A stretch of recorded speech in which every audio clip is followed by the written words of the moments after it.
నేడు రాష్ట్రంలో నారావారి నరకాసుర పాలన జరుగుతుంది. మహిళలమైన మనం సత్యభామల్లాగా నారావారి నరకాసుర పాలన అంతం చేయడానికి నడుం బిగించాలి. చంద్రబాబు ఏడాది పాలనలో అరాచకాలు, అఘాయిత్యాలు, అత్యాచారాలు, అవమానాలు, అక్రమ కేసులు, వేధింపులు ఇవే చంద్రబాబు సూపర్ సిక్స్లు. సోషల్ మీడియా ద్వారా మహిళలను వేధించడానికి ఉన్మాదులను తయారు చేస్తున్నారు. ప్రజలను, పార్టీని సొంత బిడ్డల్లా చూసుకునే వైఎస్ జగన్ మళ్ళీ ముఖ్యమంత్రి అయితే ప్రజలు బాగుంటారు, రాష్ట్రం బాగుంటుందని వైఎస్ఆర్సీపీ అధికార ప్రతినిధి మాజీ మంత్రి ఆర్కే రోజా అన్నారు. ఈరోజు మనమందరం ఇక్కడ సమావేశమయ్యేదానికి ఒక కారణం ఉంది. మన అందరి మీద ఈరోజు ఒక గురుతరమైన బాధ్యత ఉంది. ఎందుకంటే ఈ రాష్ట్రంలో నారావారి నరకాసుర పాలన జరుగుతోంది. సో ఈరోజు వైఎస్ఆర్ కాంగ్రెస్ పార్టీలో ఉన్న ప్రతి మహిళ, ప్రతి కార్యకర్త ఒక సత్యభామలాగా ఈ నారావారి నరకాసుర ప్రభుత్వాన్ని అంతమొందించే విధంగా నడుం బిగించాలని కూడా ఈ సందర్భంగా మీ అందరినీ కోరుకుంటున్నాను. ఎందుకంటే చంద్రబాబు నాయుడు వచ్చి దాదాపుగా ఏడాది అవుతుంది. ఈ ఏడాదిలో ఆయన సాధించింది ఏందయ్యా అంటే అరాచకాలు, అఘాయిత్యాలు, అత్యాచారాలు, అవమానాలు, అక్రమ కేసులు, వేధింపులు ఇవే సూపర్ సిక్స్. సో ఈ సూపర్ సిక్స్ ఇవ్వడానికి ఉత్సాహం చూపిస్తున్నాడు తప్ప మనం మహిళలకు ఇచ్చిన వాగ్దానాల్ని నెరవేర్చాలన్న చిత్తశుద్ధి వాళ్ళకి లేకపోవటం అనేది మనం అందరం కూడా గమనించాలి. ఎందుకంటే జగన్మోహన్ రెడ్డి గారు అధికారంలో రాకముందు మహిళలకి ఏమేం ప్రామిస్ చేశారు, అధికారంలో వచ్చిన తర్వాత అవన్నీ ఎలా ఫుల్ఫిల్ చేశారు, అవే కాకుండా చెప్పని అనేకం కూడా మన కోసం ఎలా చేశారో మళ్ళీ నేను ప్రత్యేకంగా చెప్పాల్సిన అవసరం లేదనుకుంటున్నా. ప్రతి కుటుంబంలో ఎంతమంది ఏ ఏ స్కీమ్కి అర్హులో కులం, మతం, పార్టీ చూడకుండా అందరికీ అన్ని అందించారు కాబట్టే ఈరోజు మనం ధైర్యంగా గ్రామాల్లోకి వెళ్ళగలుగుతున్నాం.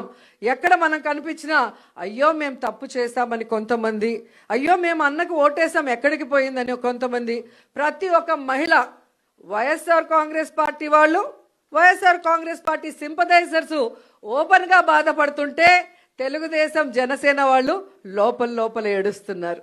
ఎందుకంటే ఈ కూటమి ప్రభుత్వం వైఎస్ఆర్సీపీ మహిళలనే కాదు, వాళ్ళ తెలుగుదేశం, జనసేన మహిళల్ని కూడా మోసం చేసింది. వాళ్ళకు కూడా అమ్మఒడి లేదు, వాళ్ళకు కూడా చేయూత లేదు, వాళ్ళకు కూడా ఆరోగ్యశ్రీ లేదు, వాళ్ళకు కూడా ఏ ఒక్క సంక్షేమ పథకం సూపర్ సిక్స్ లేదు. అంటే మననే కాదు వాళ్ళని కూడా మోసం చేశారు. మనం బయట చెప్పుకోగలుగుతున్నాం, వాళ్ళు చెప్పుకోలేక కుమిలిపోతున్నారు అన్నది నిజమని కూడా ఈ సందర్భంగా తెలియజేసుకుంటున్నాం.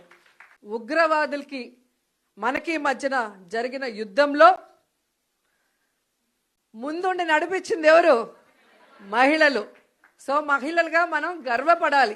చంద్రబాబు నాయుడు కూటమి ప్రభుత్వం అధికారంలోకి వచ్చిన తర్వాత మహిళల మీద, చిన్నపిల్లల మీద అఘాయిత్యాలు, అత్యాచారాలు ఎంతగా పెరిగిపోతున్నాయో అసెంబ్లీ సాక్షిగా వాళ్ళు ఇచ్చిన లెక్కలు చూస్తేనే మీకు అర్థమవుతుంది. అంటే ఈరోజు ఒకవైపు ఉన్మాదుల్ని తయారు చేస్తూ ఎలా సోషల్ మీడియాలో మహిళల్ని టార్గెట్ చేయటం, ఎవరు వైఎస్ఆర్సీపీకి స్ట్రాంగ్గా నిలబడి మాట్లాడుతున్నారు లేదా ఎవరు సమస్యల మీద పోరాడుతున్నారో వాళ్ళని ఐడెంటిఫై చేసి, ఆర్గనైజ్డ్ క్రైమ్ అంటారు దాన్ని. జగనన్న ఒక్కటే చెప్పాడు, మనం తప్పు చేసి జైలుకి వెళ్తే అవమానంగా భావించాలి కానీ తప్పుడు కేసు వల్ల లోపలికి వెళితే బాధపడాల్సిన అవసరం లేదు.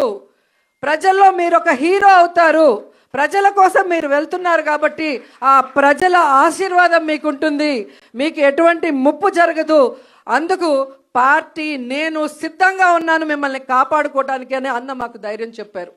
అధికారంలో ఉన్న, అపోజిషన్లో ఉన్న మనని, ప్రజల్ని సొంత బిడ్డల్లాగా ఆయన ఎప్పుడూ ఆదరిస్తారు, మనకు ఎప్పుడూ అండగా ఉంటారు. కాబట్టి అలాంటి మంచి వ్యక్తి మళ్ళీ ముఖ్యమంత్రి అయితే ప్రజలు బాగుంటారు, రాష్ట్రం అభివృద్ధి చెందుతుంది, మనం అందరం కూడా గౌరవమైన స్థానంలో ఉంటాము అన్న విషయం మీ అందరికీ తెలియజేసుకుంటూ, రాబోయే కాలంలో మహిళా సమస్యల మీద పోరాటం కోసమైనా మహిళల హక్కులు సాధించడానికి నిలదీయటానికైనా మీ అందరికీ అండగా మేమంతా ఉంటామని మాట ఇస్తూ సెలవు తీసుకుంటున్నాను.